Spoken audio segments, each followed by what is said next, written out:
Baltimore has been through a lot, from the Freddie Gray case to a recent spike in violence and homicides. But the 44th District is moving forward, and Delegate Keith Haynes is here to tell us more. Welcome. We want to welcome you to the show. Thank you so much for being with us. Thank you very much, Sarah. So, hard to move forward without acknowledging the past and hopefully learning from it. How are you facilitating this move forward? Well, first of all, you're absolutely correct. We do have to recognize that we have some problems.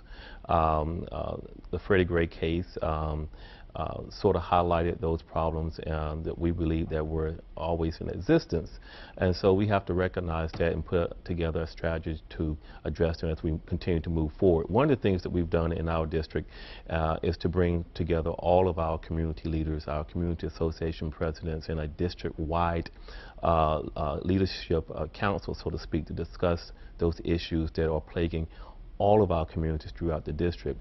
That was very successful. And led to a district-wide dialogue a couple of weeks ago where everyone from the district could meet to discuss issues that are germane to their communities. And so without that dialogue and that communication, we wouldn't be able to determine what strategies are better or best to employ as we continue to move forward. Okay. Now, police conduct, it's an issue both locally and nationally. Everybody's talking about it. And it's really divided a lot of people, too, because there are many people on both sides of this. But it's clearly top of mind here in Baltimore. Tell us more about how this is going to be addressed now and in the future. Well, you're absolutely correct. I mean, what we're seeing on a national level is very pertinent to what we're experiencing on the local level, and particularly the District 44A, the district which I represent, where we had 9 days of protest in the Western District Police Precinct, when I want to underscore the word peaceful. But at the same time, we're also experiencing an increase in other types of crime that do not involve the police per se.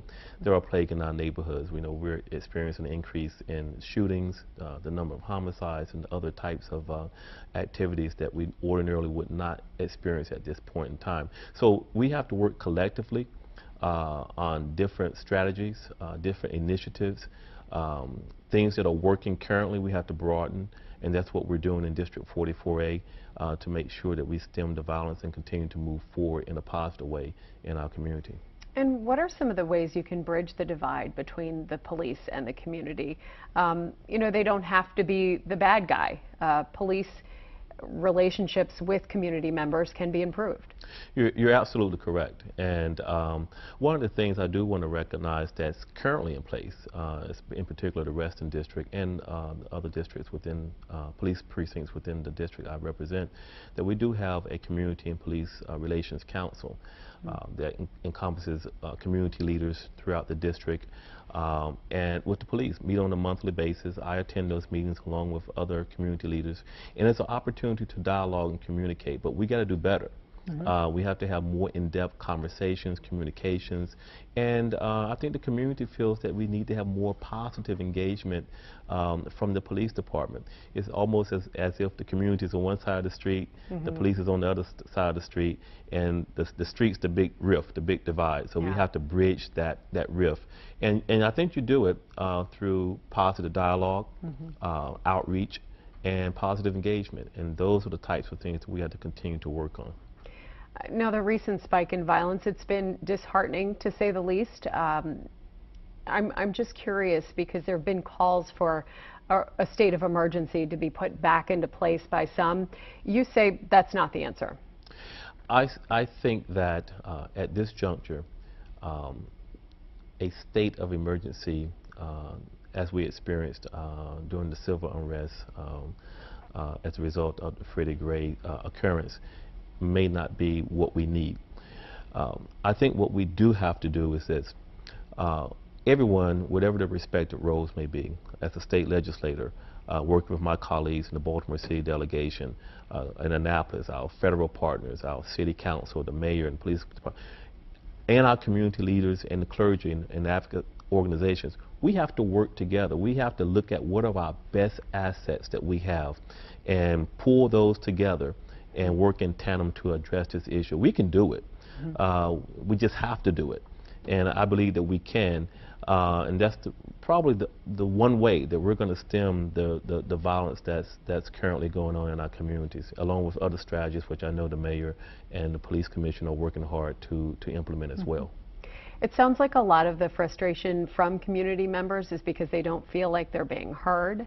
I'm wondering what you envision that communication, that dialogue to be like with them, and I'm sure it's already started, but what are they saying in terms of their needs? Well, quite honestly, you're correct. But when I look at where we are now, post Freddie Gray, and where we were prior to Freddie Gray, the concerns are still the same. There are a myriad of systemic issues which are articulated by our community members, whether you're attending the monthly community association meetings, whether you're attending the dialogue, the district-wide dialogue town hall that I convened within my district, or other community events or church programs. And those issues are still the same. Number one, people want jobs. They want to make sure that they have jobs and good paying jobs. That's one of the reasons why I worked to bring about $5 million to keep Bon-Secours Hospital open, which would save 600 jobs within our district.